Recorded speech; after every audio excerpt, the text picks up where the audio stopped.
Hello and welcome back to the Betting Heat. A slightly different episode this week. We haven't got a trainer or a jockey to join us, but I've filled that out with two fantastic judges. I've got Racing TV Tipstar finalist Dan Overall. How are you doing, Dan?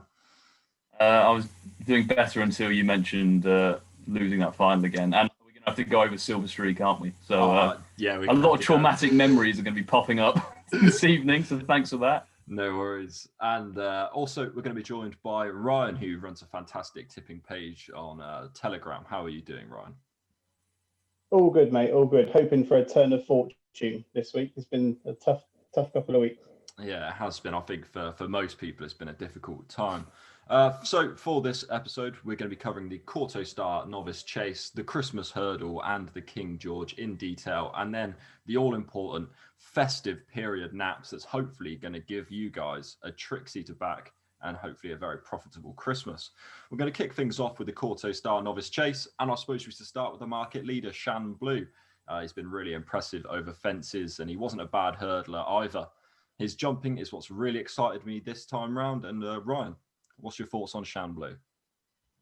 I've got him down as probably the best 3 mile novice we've seen so far, especially over here. Obviously, we've seen Monkfish out in Ireland over, I think it was 2 mile 5 that he won over. I think the last run at Weatherby from Shan Blue over 3 miles, I'd have him as a 160 horse personally. But I think he's almost going to be unbeatable in races like this for me personally. But he's obviously got some good competition as well. Do you echo those thoughts, Dan? It's hard to knock what he's done so far over fences. His jumping has been a standout, albeit he did make a couple of somewhat suspect errors on his first start, which I think maybe have been a bit overlooked, but they are novices. You're prepared to forgive them. And I think the memory that sticks out to most people is those 4 fences in Australia Weatherby when he winged every single one as he was quickening up. I think that's what's probably sticking in a lot of people's minds. He's certainly the worthy favourite. I guess I had him down more at the start of the season, probably at the horse at 5 over 2.5. And for all that he did win over 3 miles last term, and stamina didn't appear to be an issue, that race was quite slowly run, and they were all on the bridle, still turning for home. So I'm not sure we've definitely seen him prove himself over 3 miles just yet. That would be my one question mark. And this isn't going to be as easy as that. He's jumping to be a bit under more pressure this time around. So I've got a couple of doubts about him, which probably would put me off at 2 to 1, 15 to 8, or that kind of price. But I think he's certainly the worthy favourite, and he's been quite exciting, obviously, so far. So it's interesting to see how he gets on. So from one horse you pigeonholed as possibly not wanting the 3 miles, we go to a horse that possibly might want 4 miles. The big breakaway, he's a big old boat, isn't he? I wouldn't think a track like Kempton would suit him myself. I think I could see him running a similar race than what Santini ran in this race a couple of years ago, where he sort of got caught behind the field and then ran on behind Le Bagoir on top of the game, obviously before going to do what he did in the RSA. What do you make of his chances here, Dan? I really don't like this horse at all. I'm just not a fan of him at all. He's another one I just can't quite figure out what he is. There are times he looks full of enthusiasm. He seems to be bowling along with plenty of pace. And then there are just periods where he'll just completely switch off and he'll have to be nudged along. And I think for the last 3 races in a row, there have been significant periods of the race where he's had to be quite strongly driven at stages where you shouldn't have to be. Like Ballymore, he was being driven after 1 flight. I mean, that's not what you want to see. And it was just his latent ability that made him stay on into 4th that day. He's finishing ahead of Shan Blue. For all that Shan Blue was quite patiently ridden, I think there was definitely more to come from him this season. He's just a horse I really fail to warm to. Like that defeat at Exeter, albeit this is going to be more his trip. His jumping was all over the place. Like when he had to be ridden quite strongly into most of them. And when he was ridden, he got in quite steep, I thought, on the landing side. Quite awkward to pick back up. He just couldn't fiddle either. He was really getting in tight. When Robbie Powell was trying to make his mind, or get him to make his mind up for him, he just couldn't seem to do it. He was going out to his left, shortening up, putting in awkward leaps. I couldn't have him anywhere for this race at all. Like, I mean, I'm not the laying type on the exchange, but if there's going to be a horse I'd be tempted to lay with him, I just really can't have him at all. I literally echo exactly what you say, and what I will touch back on is Kempton's a track that's sort of a speedster's track, and I could see him being nudged along. As you said, he was nudged along after 1 hurdle at Cheltenham. I could see almost not a similar case here. I think he's a bit more straightforward. Now, obviously, a very talented horse, just needs to get things right. Do you have a similar view to us, Ryan, or are you a bit more sweet on the chance of the big breakaway?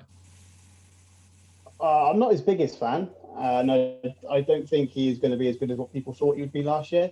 But it's worth noting that he's been horribly campaigned. That latest run, I think, was a complete waste of time. I don't know why they've ran him over that short trip, and I just genuinely can't figure out what they want to do with him. If you're going to put him in big races, you want him running at his optimum trip throughout the season. So he hasn't been given the best of starts, in my opinion. I mean, he ran well at Cheltenham over 3 miles. He jumped well enough and done what he needed to do, bearing in mind it was his reappearance. But I wouldn't have him at 11 to 4 for this. So I pretty agree with you guys really on that side of it. I think he will be good in time. He'll probably be top end handicapping at some point, but he is only 5, so you've got to give him a bit of leeway as well. But he'll be outpaced, I'd imagine, even over 3 miles here as well. I really like the horse we're next going to talk about.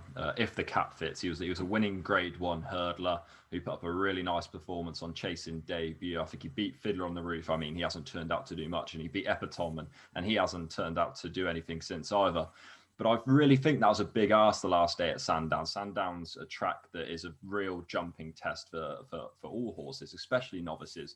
The railway fences, they come quick and fast, and coming up against a seasoned horse like Pim, whose jumping is his main attribute, he really got put under pressure there. He did stay on all the way to the line. Now, he has got form at Kempton as well.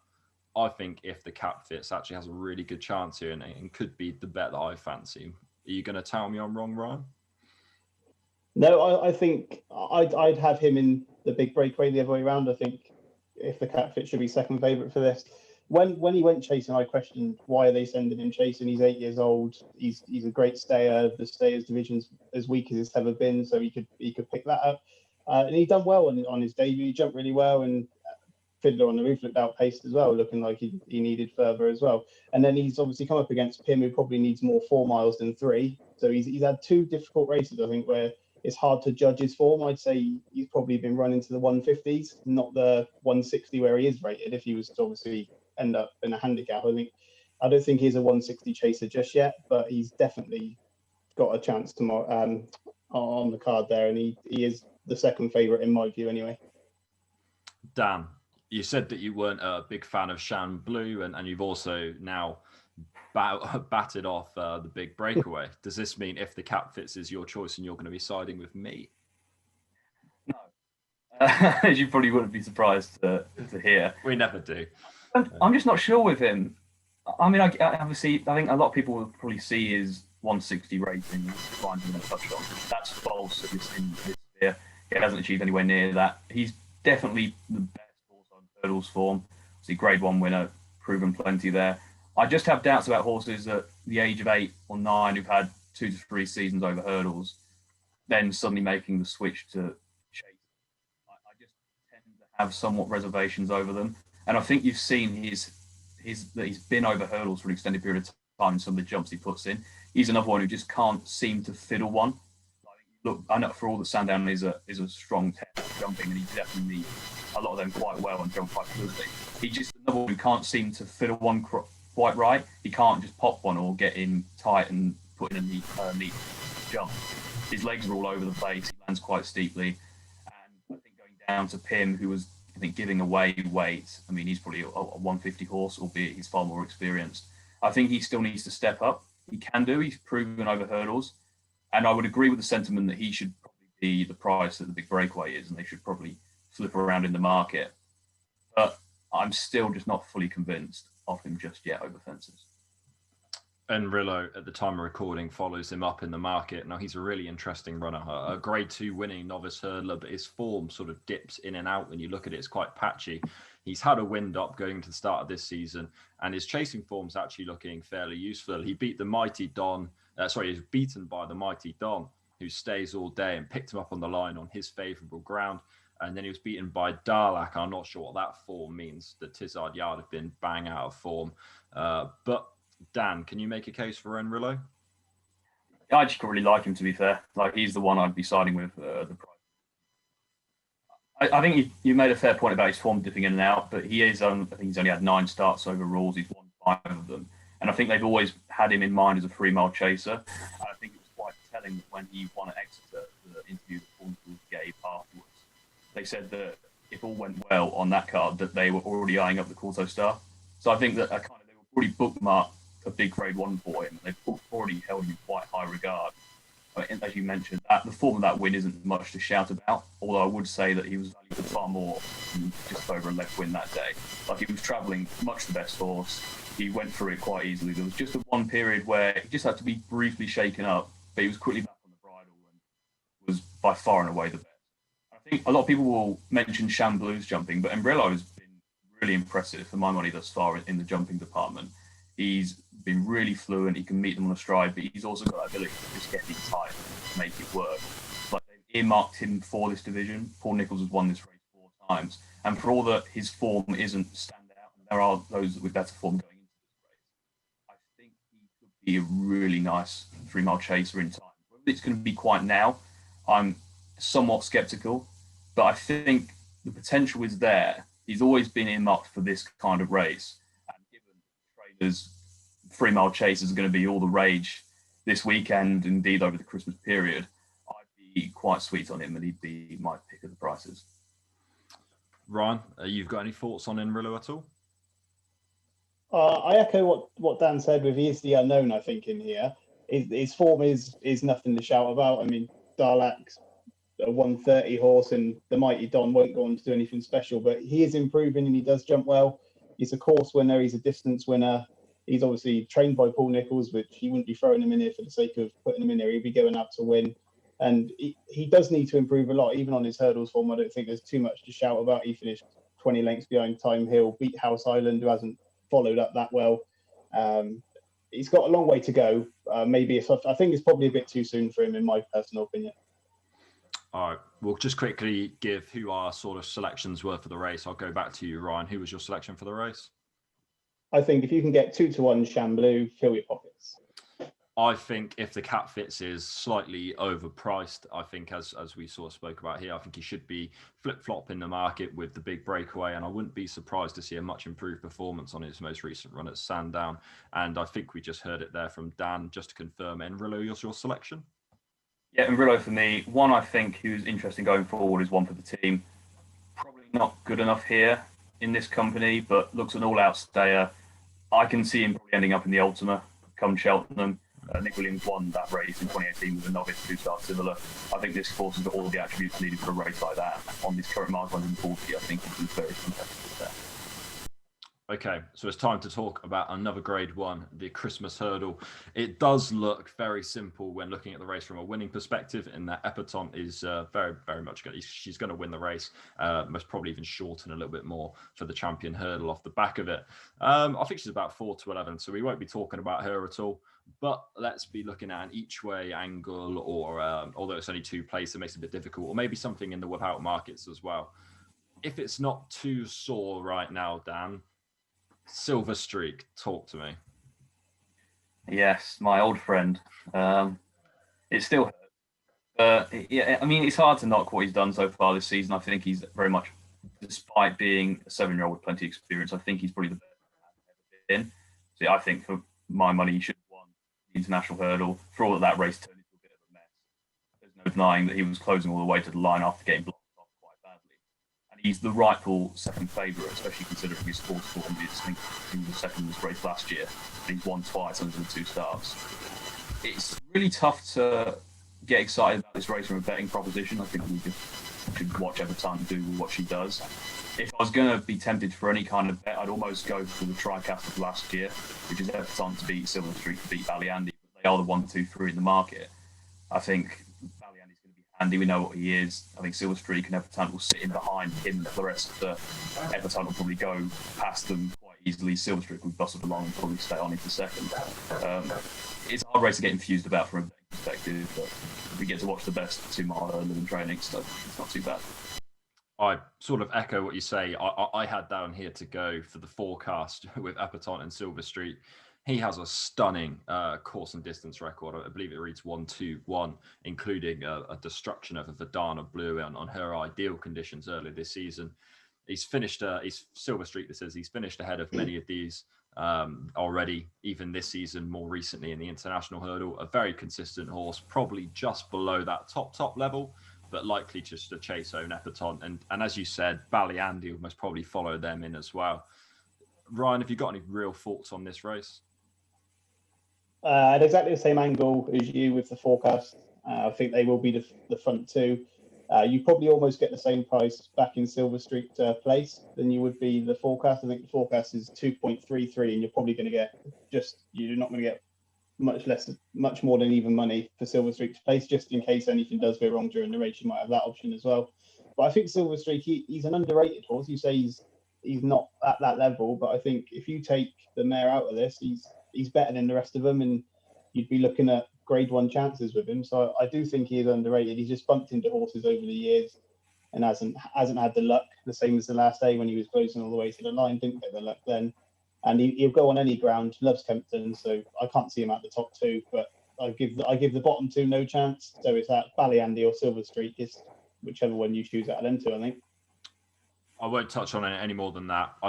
The only sort of interesting run in the race could possibly be Floressa taking the same route Epatante took, but it looks a shadow of the horse that she was. I think it's as an optimistic at best. I can't give Floressa a chance. And I think Dan basically said the same thing when he was speaking. So it's time for the big clash, the big race of the day, the King George.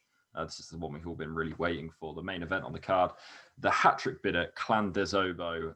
As expected, he tops the market. There will be no 11-2 this year. He's obviously a horse that's really suited to the race and really suited to the track. Can you see him making it free, Ryan? I'm completely against Clan des Obeaux this year. I think this is a lot stronger than the previous renewals.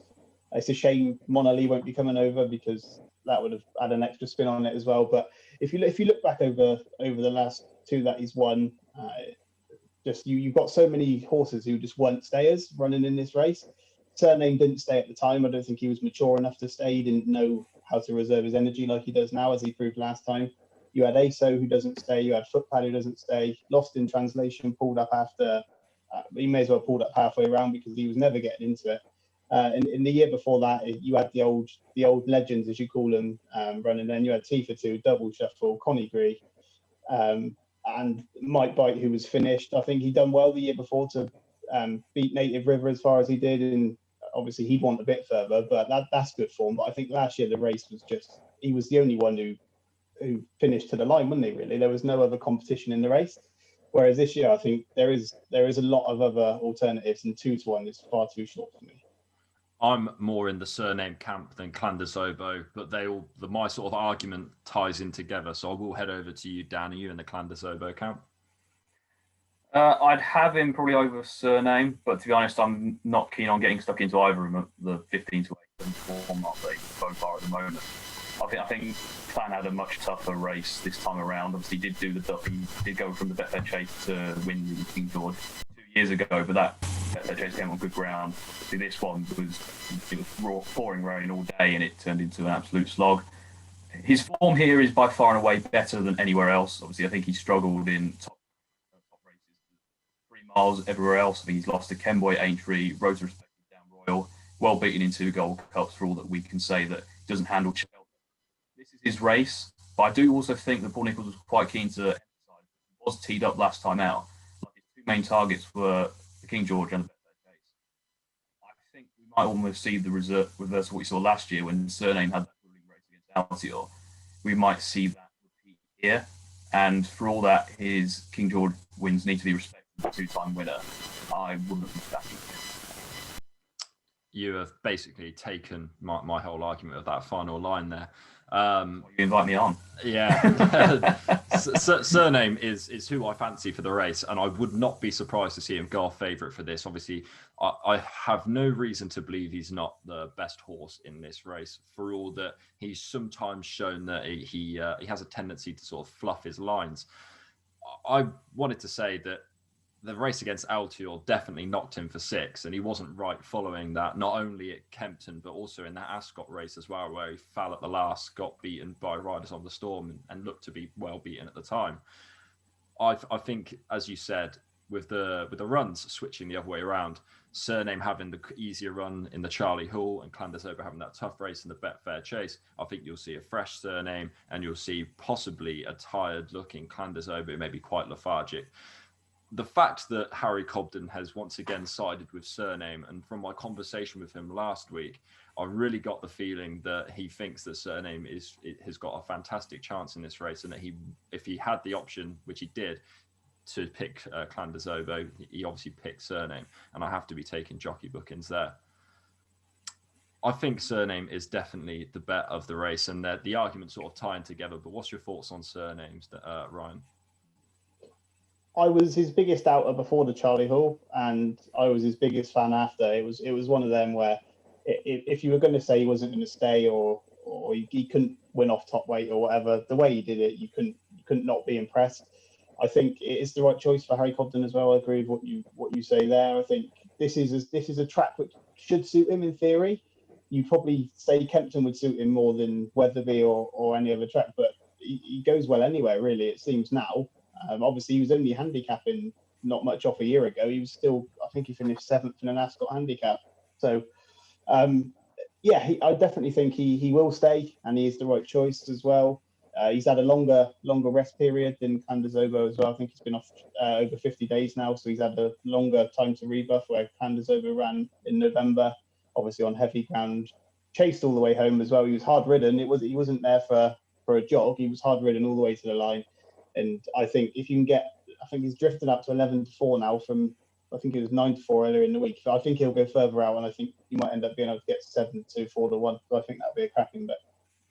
Sam Twiston-Davies really drives these to the line as well. When he gets his legs pumping, he really, there is no hiding place for him. Dan, you said that you weren't too keen on Cyrname. Do you want to elaborate on your thoughts on Cyrname at all?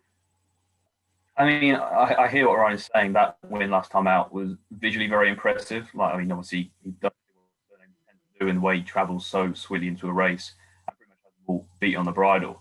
The one thing I just have a concern about with Cyrname is that the 3 times we've seen him had to be driven out, he doesn't seem to find much, if anything.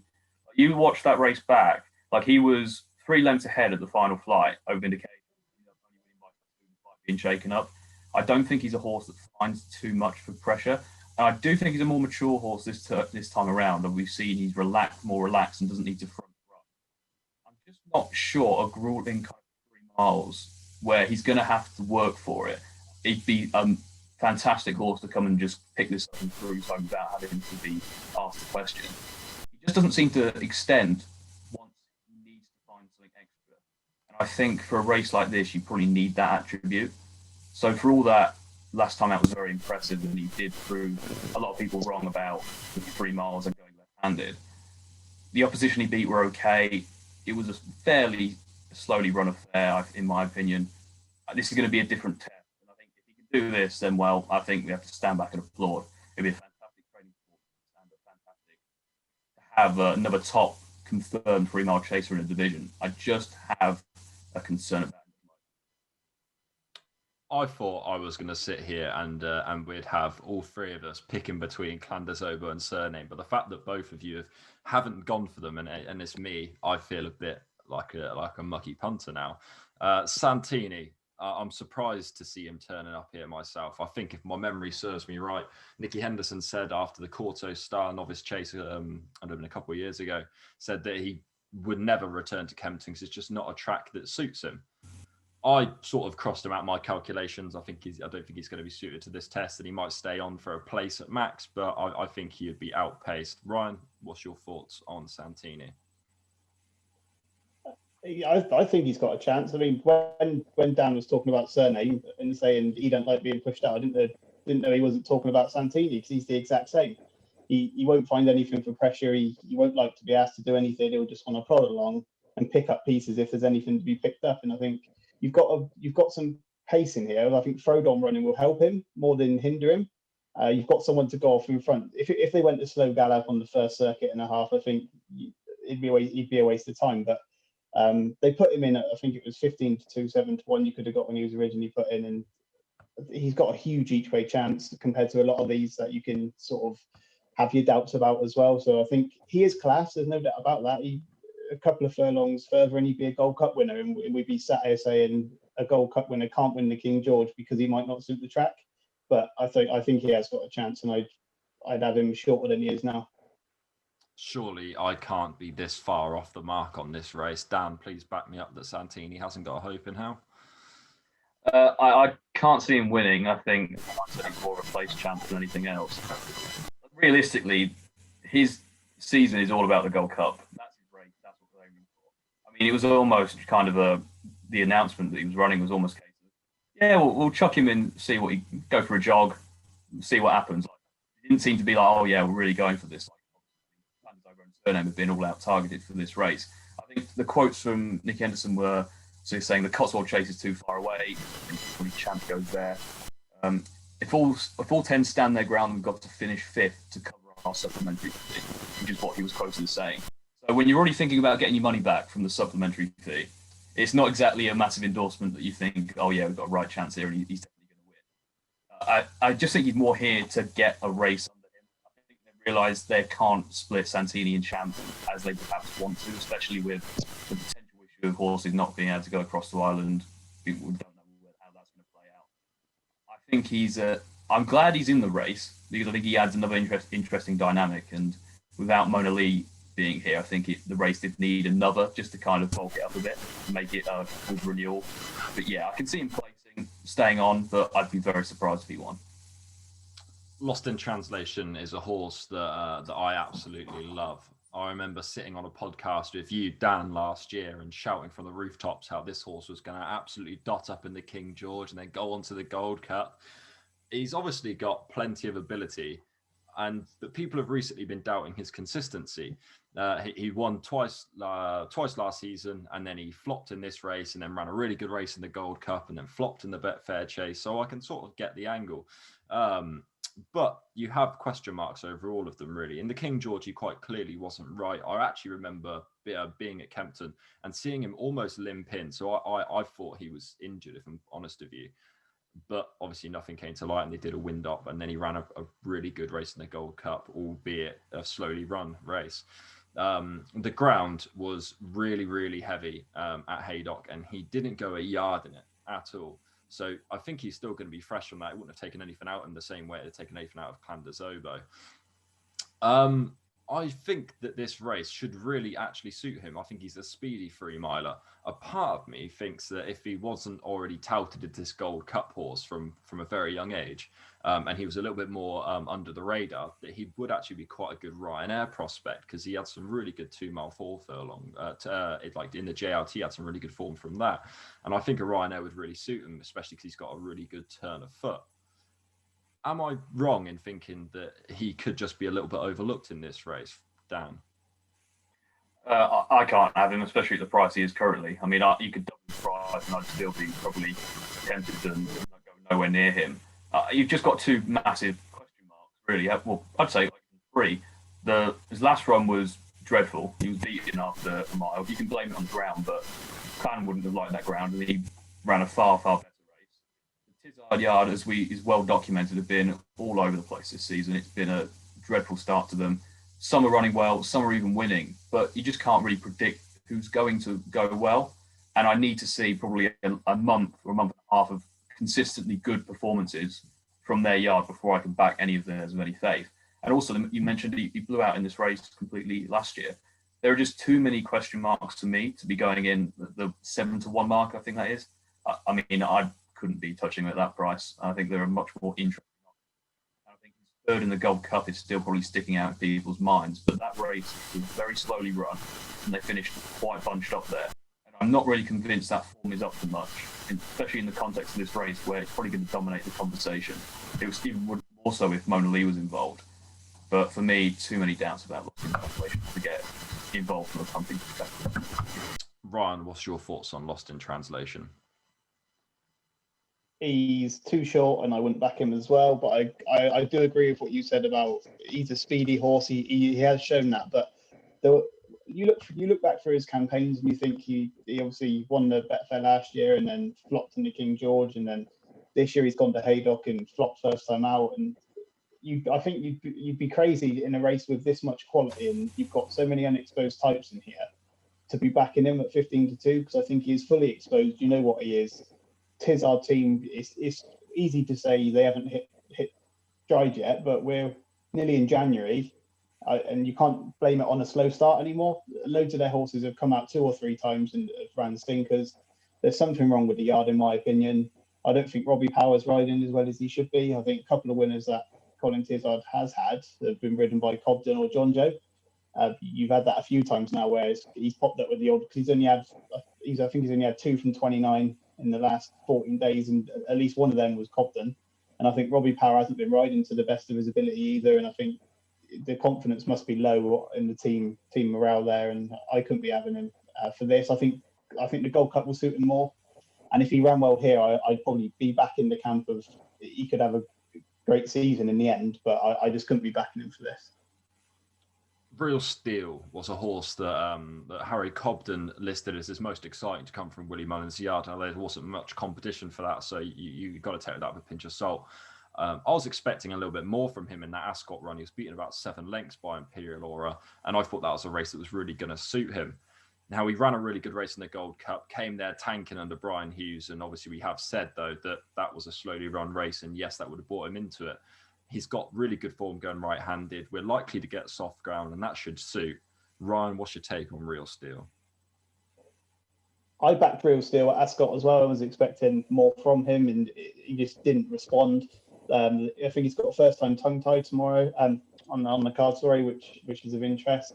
I just find it so interesting that Paul Nicholls has put 4 runners up for this. If he thought Clandazobo would win like he has done before, I don't know why he'd be convincing owners to send horses like Real Steel here to pick up $5,000 worth of prize money at best. So I think Paul Nicholls knows what he's doing. He's got 4 different owners and 4 horses who he knows. I think they could all win it. Obviously, Frodon's the outsider, probably won't stay, but Real Steel, he traded at 5-2 in the Gold Cup. He was travelling that well, and he just ran out of steam in the end. And they were saying he would go to the Ryanair, so I think that put a lot of people off of this season. They said he'd stay at 2.5, and he probably wouldn't run here.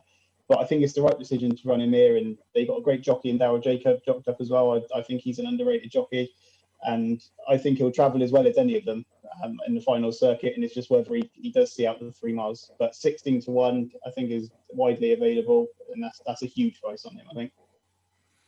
Real Steel. Dan, what's your take? Very similar to Ryan, to be fair. I think I echo a lot of his points. He was kind of the shrewd each-way option for the last week or so, building up to this race. A lot of people considering that eye-catching headway he made around the turn in the Gold Cup and thinking that, yeah, this is a horse with plenty of speed. He probably just didn't stay up the hill. Maybe a King George is ideal for him. I can see the angle. I wouldn't. There are definitely worse bets in this race. I think at 16-1 each way. I think Ruby Walsh has been quoted as saying before that he's definitely at his best going right-handed as well. So I think this is probably going to be the best. Yeah, I can't knock him too much. I think for a 16-1 shot, he's got a fair level of form. He's got a run under his belt. Obviously, for a top trainer, albeit he's running forward, I think it's going to raise a few interesting questions. But yeah, I think he's a reasonable each-way option. St. Calvados is a horse that I had a little nibble on during the week at about 33-1. I did see you tweet about him, Ryan, and I don't want to steal your thunder. So what's your thoughts on St. Calvados? I put him up back in October for this race. I can't remember where his prep was due now, but I think he had some form of infection. Never had a prep run, but if you look through his form, he doesn't need a prep run. He's been off the track over 200 days 3 times, and he's come out and won each of them times. He's obviously unproven over 3 miles, never even attempted the trip before. But I was at Cheltenham last year when he ran behind Min, and I spoke to a couple of lads who said they knew the owners, and they said he'll go up to 3 miles next year. And I said, well, will he stay 3 miles? He's been a 2 miler. Do you know what I mean? He ran in the Arkle. Why would he be stepping up 3 miles? I said, they've always had it in mind that he will stay 3 miles. And I think if that is the case, maybe in his novice campaign he was just terribly campaigned, and they really didn't know what kind of horse they had. Because why would you constantly be running a horse over 2 miles who's clearly better over 2.5? He's only ran over 2.5 twice, both around Cheltenham, and he's hit Racing Post ratings of 170 plus, finishing behind Min in the Ryanair last year. So he is the one who I think a lot of people could sort of write off straight away. Just look through the card, see St. Calvados and go, no chance, when he could easily surprise a lot of people, I think. And I was sweet on him for it, anti-post, but I think the race hasn't cut up as much as I thought it would, to be honest. I didn't anticipate Candace and Cyrname both coming here at the start of the season. I thought they'd probably avoid each other a little bit, but he's definitely the outsider with a chance, if that makes sense. Yeah, no, I echo a lot of the points that you said there. One thing I remember from him as a novice chaser was that he was known as a bit of a flat track bully. I think he won round Warwick, and I think he won at Newbury as well. And then when it came to the Arkle, we just sort of he ran off with Petit Mouchoir, and they both tore each other's heads off, and Footpad flew past them. So I never thought a track like Cheltenham would suit, but he showed real guts in that Ryanair to chase home Min and almost got up on the line. It was very close at the end.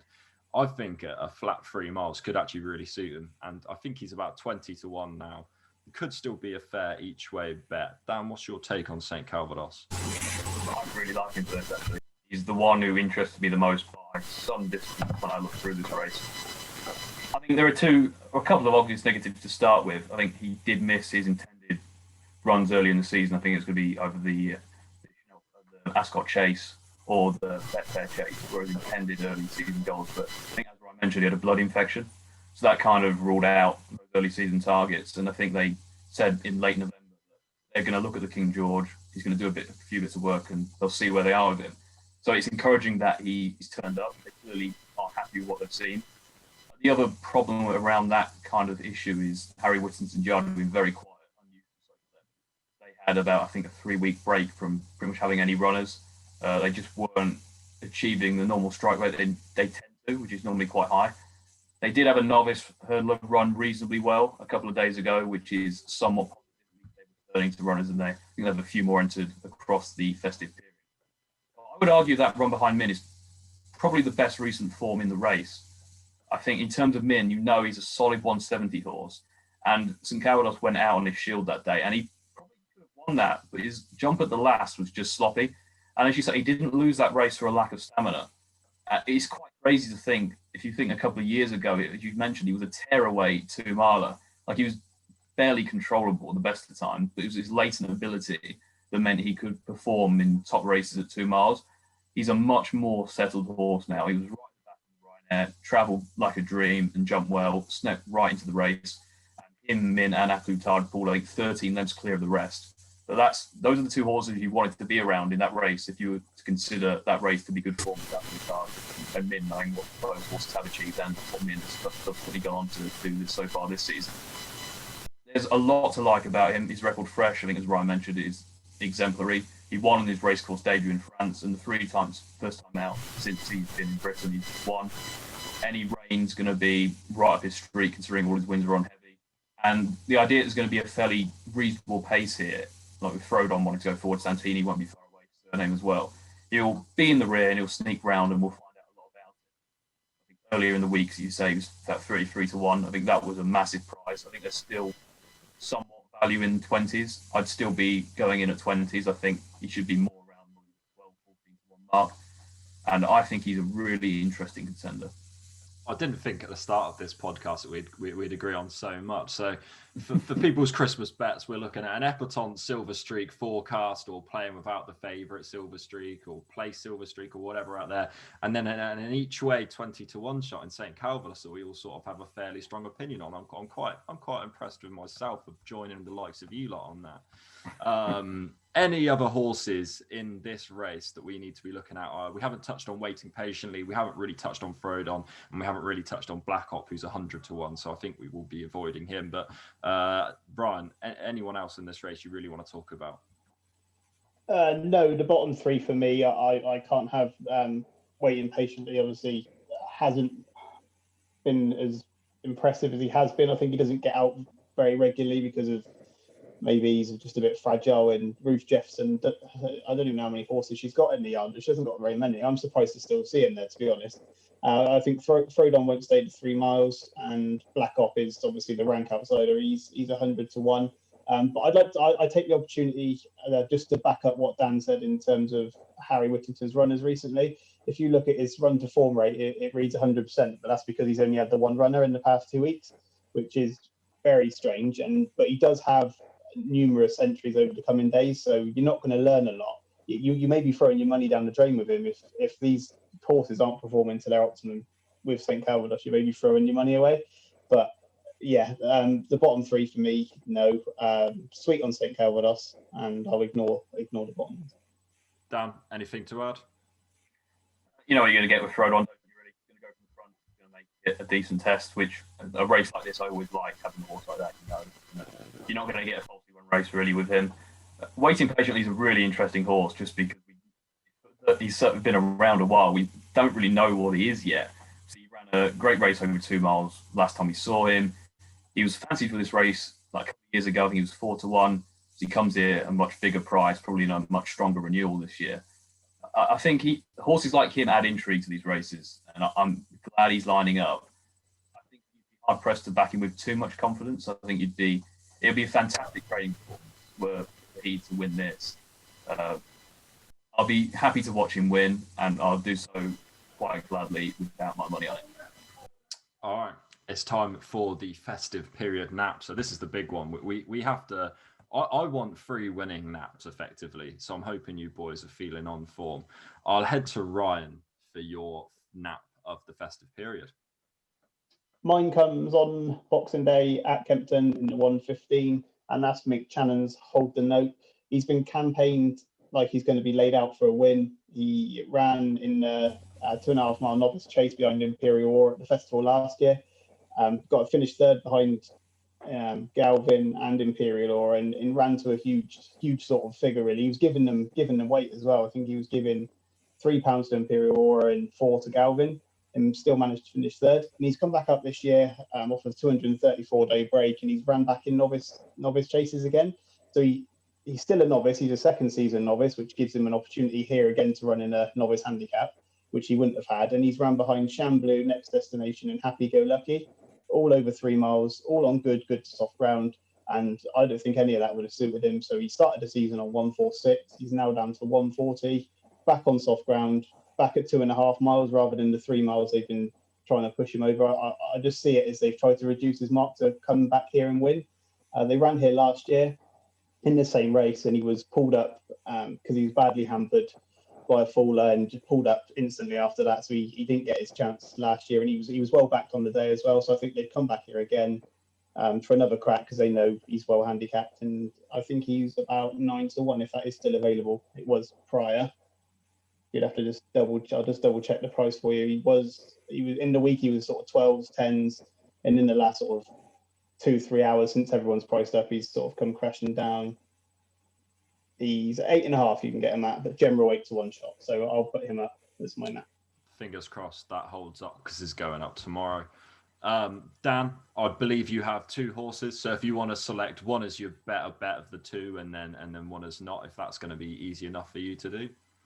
Yeah, sure. I think I'm risking it a bit here because we're recording this on the 23rd. So my one comes on the 27th. It's 3:05, and it's Adrien de Pont, who is 11-1 currently. He was running quite a nice race in the Sodexo Gold Cup last time out. Like he was powering through. I think he pretty much joined the leaders approaching 4 out. But I think after that, you could see he just started to tire and put in a tire for me 2 out, which eased out of contention. Now, he won this race 2 years ago, I believe. And he's now £2 lower than when winning this race back then. And I think he looked like a horse desperately in need of his first run. And I would almost imagine that Paul Nicholls probably had this race in mind as soon as that he ran last time out. Off the mark, I think he's 11-1 currently. I think his horse has always promised a lot, and his course record is pretty good. So I think at that price, given that he runs, obviously I'm taking a risk with that. Obviously the declarations aren't out, but I think he has an outstanding chance of winning this race considering his mark is way below what he's previously achieved. He didn't look like a horse who was losing ability last time out. The other one following a similar kind of angle is at Chepstow, is Dusky Lark, 105. Now, it's a similar kind of angle in the sense that he ran in the race he ran last time out 2 years ago at Exeter. I think he was second there, and then went on to finish second in this race at Chepstow 2 years ago. He overcame like a 621-day absence last time out. That race was kind of a mess. The pace kind of evaporated. He was up there and he tired quite rapidly. But the result of his absence and that run, I think he's now £7 lower than when second in this race 2 years ago. And again, he's already jocked up, so that does augur well for his chances of running. I think you can get 14 to 1 on him currently. I think, again, this could be a race that they've looked at before and thought, right, we ran well in this a couple of years ago. He's going to be on a much better mark. I think ASO is currently entered in, which is pushing him out of the handicap. Hopefully, I don't think he will. That would be a positive for his chances.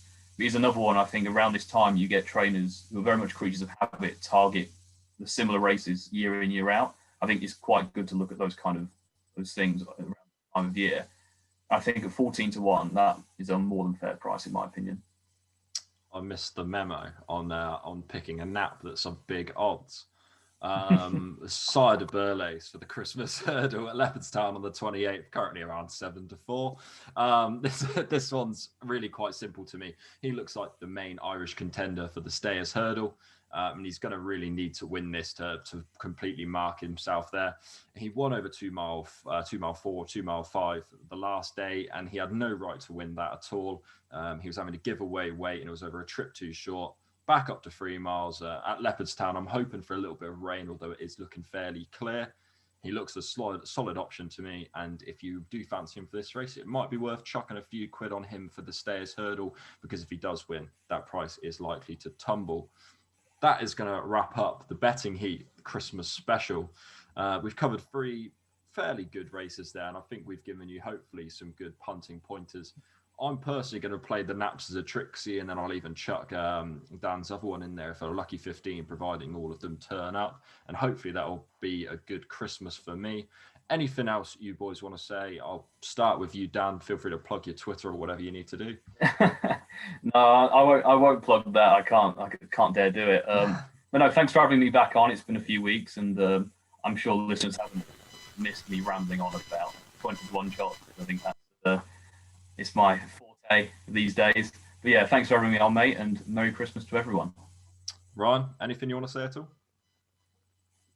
No, hopefully next time you'll give us a bigger price for your nap selection.